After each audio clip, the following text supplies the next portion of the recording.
So today we are going to create shaking effect and floating effect.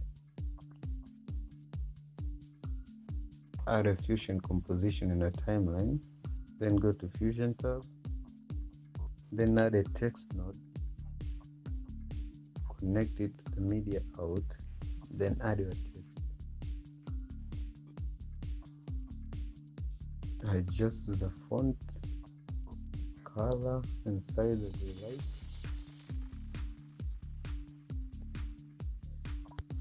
Then go to the layout tab, right click in the center, then go to shake.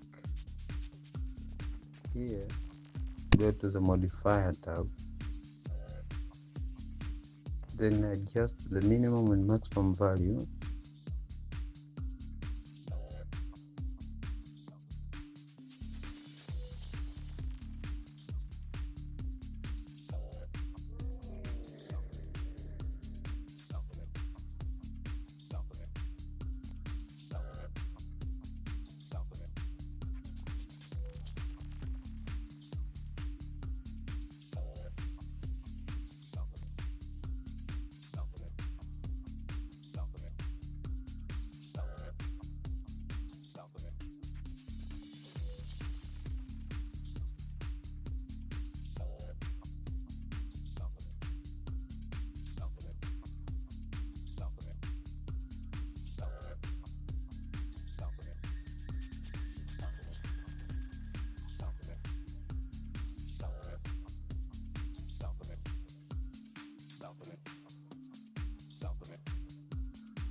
Then you can adjust the minimum and maximum value so that it does not go very far away.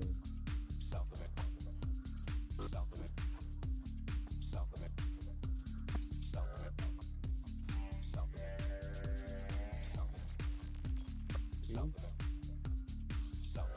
Now we have it. Go to the edit tab and look at what was made. Subscribe for more tutorials like